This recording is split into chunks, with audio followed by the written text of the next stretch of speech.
Sony。佢俾我一個認可嘅資歷。有藝進文憑，我可以繼續升學。我揾到中意嘅工作。藝進文憑課程接受報名啦！讀完可以得到相當於香港中學文憑考試5科第2級成績嘅資歷，包括中英文。Surf the website for program details and online application. For more details, please visit the information day. Yijin Diploma, finding my way forward. We've got so much smart technology. We've got our mobile phones. We've got GPS. We can find anything, anywhere in the world. We've actually lost a plane. It's just not acceptable for an aircraft full of passengers to vanish. Wednesday, Flight 370, The Missing Links, at 9:30 on Pearl.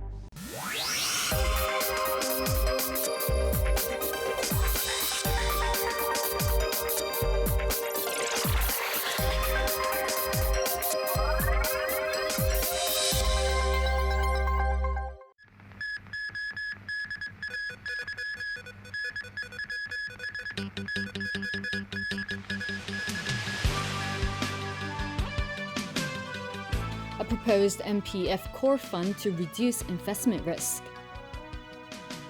The CE says he disagrees with mainland editorial on Occupy Central. And wins put Brazil and Mexico into World Cup last 16.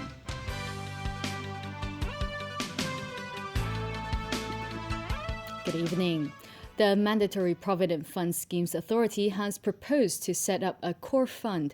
It would reduce the burden of high fees and automatically reduce investment risk as MPF members approach retirement age. The standardized scheme would automatically cover those who, for lack of financial knowledge, didn't opt for other MPF investment products. Shoa De Silva reports. If you are among those who fail to choose between the 41 existing MPF schemes because you lack the financial knowledge to make such a choice or for any other reason, you are not alone. 1 in every 4 MPF members never proactively chose their investment scheme. If that's the case, then your MPF contributions are currently being funneled into default funds. Largely unregulated, these funds differ significantly from one another. Some can be very conservative and provide near zero return rates, while others with a high-risk profile may endanger the retirement savings of members. And that is why the Mandatory Provident Fund Schemes Authority, or MPFA, is proposing the establishment of a core fund. We want to reduce volatility. There are people who find at the end that suddenly there is a huge market crisis and they suffer a huge drop from which they could never recover. The proposed core fund has 2 distinctive features. It aims to reduce investment risk as members approach retirement age, and it is subject to fee controls. As such, while MPF funds with fees at or below 1% are currently considered low-fee funds, the MPFA proposes to cap core fund fees at 0.75% of assets. This new default fund would also adopt a so-called life cycle investment strategy, which means exposure to risky assets would be reduced as the MPF member nears retirement age. The MPFA hopes to submit a concrete proposal to the government by late 2014 or early 2015.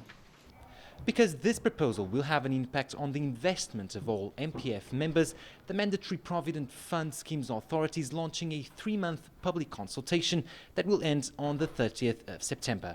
Shoa De Silva, TVB News. Some say the core fund may not be an effective measure to reduce management fees.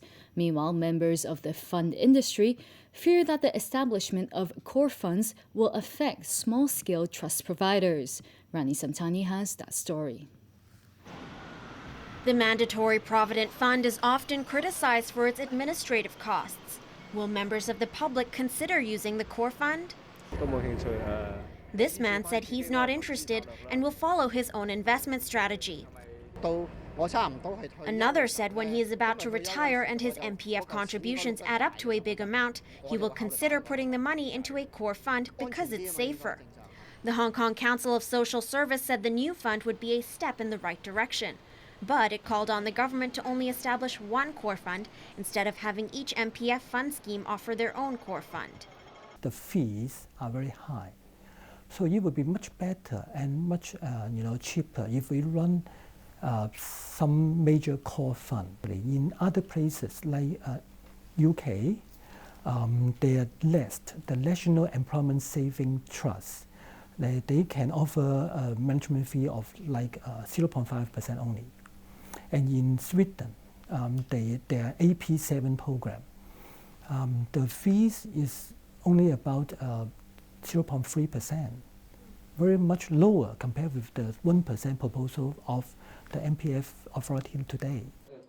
But Terry Pan, vice chairman of the Investment Funds Association, said he believes the establishment of core funds will put pressure on smaller trust companies. Ronnie Samtani, TVB News. To other news now, Chief Executive Leung Chun-ying says universal suffrage will be in accordance with the Basic Law, not international standards. Responding to a mainland newspaper's criticism of Occupy Central's mock referendum on political reform, he said Hong Kong people should not be pitched against mainlanders. Jenny Lam reports. Chief Executive Leung Chun-ying said today he believes universal suffrage in the 2017 CE election is a common aspiration among those who voted in the Occupy Central movement's mock referendum. But universal suffrage in Hong Kong, he explained, has to be carried out in accordance with the Basic Law and not international standards, as Occupy Central has demanded. The Chief Executive pointed out that as long as one is a permanent resident of Hong Kong and not necessarily a Chinese citizen, that person is entitled to vote in local elections. He said this illustrates that elections are carried out in Hong Kong according to the local situation and the Basic Law and not international standards. Leung said the chief executive of the SAR is a more powerful position than the mayors of New York and London, adding that in some respects we have an election system that is even more liberal than international standards. The mainland's Global Times newspaper said earlier that even if more Hong Kong people vote in Occupy Central's mock referendum, they still won't match the 1.3 billion people in China. Leung Chun-ying disagreed with pitching Hong Kong people against the people on the mainland. On Beijing's criticism that the civic referendum is illegal, he reckons it all boils down to different interpretations of the word illegal. He explained that what Beijing really meant is that the mock referendum is not based on laws and no criminal liability is involved. But he added that any actual occupation action in Central would be a different matter. The Civic Party's Alan Leung said the chief executive's remarks were hollow. With more of us coming out to manifest our clear intention for a true democracy, and we would not live with anything less, that would result in the chief executive and the Central People's Government not only paying lip service to heeding public sentiment and calls for democracy, but actually they would act upon them. He believes Leung Chun-ying made his comments today in the hope that public sentiment will cool down, fewer people will vote in the mock referendum between now and Sunday, and fewer people will join the annual March of Discontent on the 1st of July. Jenny Lam, TVB News. And the chief executive says his government has made good progress in housing, transport and education, among other areas, over the past couple of years. But as Liz Yoon reports, critics beg to differ.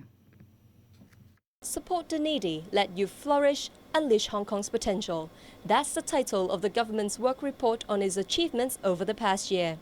In housing, the report says property prices have inched up by only 0.1% a month since April, an indication of stability in the market. Economic stability, low unemployment rate, and defining the poverty line are among the achievements, the chief executive said. But the Pan Democrats criticized the report for failing to list the government's inadequacies. The Labour Party's Lee Chak-yan said the improvements are superficial. In housing, he said there is still no long-term solution to the shortage of homes. The Democratic Party agrees.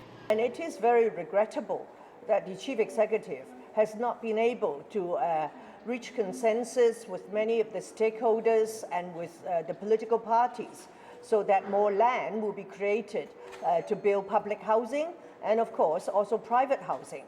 And so many people are still living in totally unacceptable conditions. The Liberal Party calls for ways to avoid fluctuations in housing prices. As we all know, more than 50% of the Hong Kong people already own a house of their own. They have mortgage to pay. I don't think they will appreciate the fact that whatever they pay for, the prices have gone up somewhat and now have fallen back to what they have paid for. He urged banks to be cautious in adjusting interest rates to avoid undue burden on the middle class. The government's work report also addresses issues such as poverty relief, environment, and the provisions for the young and old. Liz Yun, TVB News. Tight security measures will once again be in place in Leshko this Friday when the Finance Committee examines a government funding request of the Northeast New Territories Development Project. But the restrictions placed on legislators' assistance will be lifted. Those who are against the Northeast New Territories proposal are planning yet another protest this Friday. Today, Leshko President Zhang Yoxing said strict security measures will again be implemented. The measures taken last Friday were effectively prevented storming of the Leshko complex, rather than trying to stop it after it had happened. We believe that the space directly in front of the public entrance 1 should remain closed because we do not have the facilities nor the necessary personnel to maintain order and safety if we have a large number of people gathered in that space. Zhang said these security measures will continue to be in place until the Leshko Commission considers there is no risk of anyone storming the building. However, he said lawmakers' assistants will be allowed to move around the building freely following a risk assessment. Some of the assistants complained that a move to limit their access last Friday affected their work. Territorial disputes with China was the focal point of a meeting in Tokyo today between the Philippine president and Japan's prime minister. Benigno Aquino made it clear that he fully supports Shinzo Abe's push to allow Japan's military to fight abroad. Here's Sonia Otero. Ever since the end of World War II, Japan's constitution has barred its military from fighting abroad. But being that the Philippines and Japan constantly wrestle over territorial disputes with China in the South and East China Seas, both Abe and Aquino are pushing to expand Japan's collective self-defense right. By altering Japan's pacifist constitution, they hope Japanese forces will be allowed to defend not only Japan, but also its allies that come under attack. We believe that nations of goodwill can only benefit if the Japanese government is empowered to assist others and is allowed the wherewithal to come to the aid of those in need, especially in the area of collective self-defense. Aquino agrees with conservatives that Japan must have the ability to defend itself as a sovereign nation. We therefore do not view with alarm any proposal to revisit the Japanese constitution if the Japanese people so desire, especially if this enhances Japan's ability to address its international obligations and brings us closer to the attainment of our shared goals of peace, stability, and mutual prosperity. While the United States and some Southeast Asian countries welcome the change, China criticized Tokyo for ramping up regional tensions. But Abe insists Japan must be able to protect itself against China's aggressive claims to the oil and gas-rich seas.